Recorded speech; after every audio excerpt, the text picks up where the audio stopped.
Hello नमस्कार साथियों, मैं अंशुल अग्रवाल आप सभी का स्वागत करता हूं आपके अपने digital platform Anshul study point में।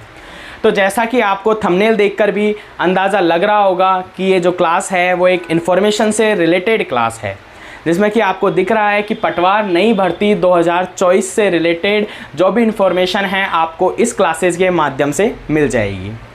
ठीक है कि जो पटवार नई भर्ती 2024 का वो माहौल ट्रेंडिंग में चल रहा है, उसमें क्या ये सीईटी से बाहर होगी वैकेंसी या सीईटी के अंदर होगी, कौन सी सीईटी है उसको इसमें काउंट किया जाएगा, ये सभी बातों पर आज हम इस क्लास में चर्चा करेंगे।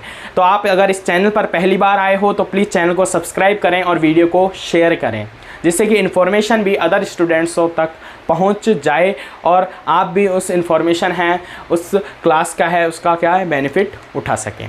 ठीक है, तो जैसा कि पटवार भर्ती आए हुए लगभग 5 साल है वो हो गए हैं। 2019 में विज्ञप्ति जारी हुई थी, जिसकी एग्ज़ाम 2021 में कंप्लीट की गई थी और उसके बाद में कोई है विज्ञप्ति है पटवार भर्ती से रिलेटेड नहीं जारी हुई है। और पहले अभ्यर्थियों के मन में यह भी आशंका बनी हुई थी कि यह पटवार भर्ती है इसको सीईटी में शामिल किया जाएगा या नहीं किया जाएगा। सबसे बड़ा जो मुद्दा था वो यही था कि इस पटवार वैकेंसी को सीईटी में शामिल किया जाना चाहिए या नहीं किया जाना चाहिए। अभी 23 अप्रैल को डॉक्टर भागचंद बधाल जी द्वारा है वो एक ट्वीट कर इस बात की आपको जानकारी भी दी गई है।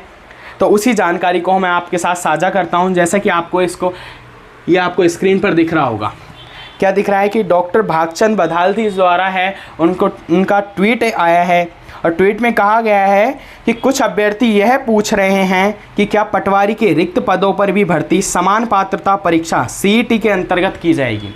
ये क्वेश्चन किसी अभ्यर्थी द्वारा या अन्य अभ्यर्थी सभी अभ्यर्थी इस प्रकार की जो इन्फॉर्मेशन है उससे विदित थे कि यह की भर्ती है वो समान पात्रता परीक्षा के अंतर्गत होगी या नहीं होगी। तो उन पर उनका जो रिप्लाई आया है वो इस प्रकार है, आपको दिख रहा है स्क्रीन पर कि जी हाँ, अब पटवारी के रिक्त पदों पर भर्ती सीईटी के माध्यम से की जाएगी। उन्होंने साफ इस बात को कह दिया है, क्या कहा है कि पटवार जो भर्ती है वो किसके माध्यम से होगी, सीईटी के माध्यम से होगी।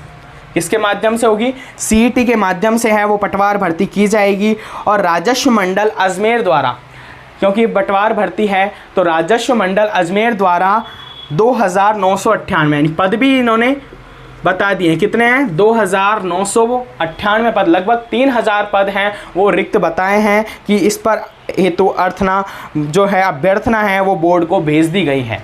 इसको RSMSS भी है उसको क्या है अभ्यर्थना है वो भेज दी गई है। तो आप इस ट्वीट के माध्यम से ये बात से अब विदित हो गए हो कि 101% अब यह वैकेंसी है वो सीईटी के माध्यम से ही होगी। ठीक है, तो कि अब इन्होंने साफ साफ कह दिया है कि सीईटी के माध्यम से पटवार वैकेंसी होगी और लगभग रिक्त पद कितने हैं, लगभग 3000 के समथिंग क्या हैं रिक्त पद हैं और अभ्यर्थना है वो बोर्ड को राजस्व मंडल द्वारा भेज दी गई है। और इनका जो सेकंड ट्वीट फिर आया है इस पर कि सीईटी, क्योंकि अभ्यर्थियों के मन में यह बात भी है कि सीईटी कौन सी, यानी कि जो कि 2023 की मैं बात करूं वह सीईटी या फिर 2024 वाली सीईटी, क्योंकि पिछली सीईटी में यह भी कहा गया था कि इसकी वैलिडिटी कितनी होगी, 1 ईयर होगी, जबकि हम बात करें रिज़ल्ट समथिंग अप्रैल या मई 2023 में है वो जारी कर दिया गया था। तो उसके अनुसार हम देखें तो क्या हो जाता है कि वो सर्टिफिकेट है या वो सीईटी है तो उसकी वैलिडिटी भी क्या हो चुकी है, समाप्त हो चुकी है। ठीक है, तो उनका सेकंड ट्वीट इसी पर आया है।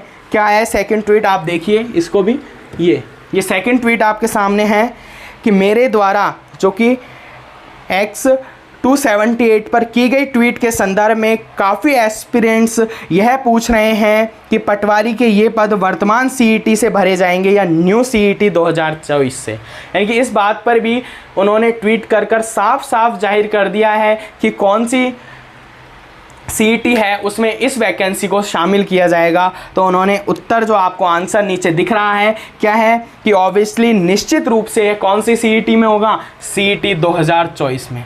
तो अब आप इस बात से विदित हो गए हैं कि यह वैकेंसी है वो 101% सीईटी के माध्यम से होगी और 2024 जिसकी कि एग्ज़ाम डेट है, RSMSSB का कैलेंडर है वो पहले ही जारी कर दिया गया है, जिसमें कि यह सीईटी कौन सी, ग्रेजुएशन कौन सी CET आएगी इसमें, ग्रेजुएशन लेवल वाली जो CET है वह इसमें काउंट है, तो उसी के अनुसार है इस वैकेंसी है ये कंप्लीट होगी।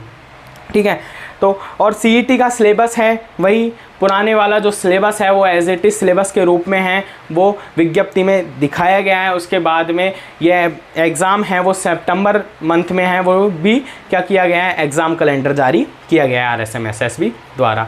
तो अगर आप अब इस बात से विदित हो गए हैं कि CET 2024 में इस एग्ज़ाम का या इस वैकेंसी है इसको शामिल किया जाना तय है, तो आप आपकी तैयारी है उसको सुचारू रूप से रखिए। और हम बात करें तो CET 2024 में जो मैथ, रीजनिंग, GK जो भी पोर्शन हैं आपको सिलेबस है उसका पता है, उसके हिसाब से आप तैयारी कीजिए। और मैथ्स के लिए आप हैं इसी चैनल पर अंशुल स्टडी पॉइंट्स पर टॉपिक वाइज क्लासेज हैं आपके लिए अवेलेबल हैं, तो वहाँ से आप हैं क्या कीजिए कि उन क्लासेज को आप देख सकते हैं, जिसमें कि आप आपकी तैयारी है उसको बहुत ही बेहतरीन कर सकते हैं। बिल्कुल topic wise previous years questions के साथ में डिजिटल वे में आपको क्लासेज हैं वो अवेलेबल हैं, तो आप वहाँ से देख लीजिएगा। प्लेलिस्ट भी बनी हुई है टॉपिकों की, तो वहाँ से आपको इनको टॉपिकों को पढ़ने में भी बहुत आसानी होगी। और राजस्थान GK की क्लासेज भी इसी चैनल पर आपको अवेलेबल हो जाएगी, जिससे कि आप मैथ्स और GK है उसको तो आप अपनी अभी से है वो स्ट्रॉन्ग कर सकते हो। तो आज के लिए ये सूचना के लिए ये वीडियो बनाया गया था, इसमें आपको बेनिफिट हुआ होगा। तो आप अगर चैनल पर पहली बार हो तो प्लीज़ चैनल को सब्सक्राइब करें और वीडियो को शेयर करना ना भूलें, जिससे कि इस इन्फॉर्मेशन का पता है सभी स्टूडेंटों तक, सभी अभ्यर्थियों तक पहुंच जाए। तो आज की क्लास को हम यहीं समाप्त करते हैं। ठीक है, जय हिंद, जय भारत।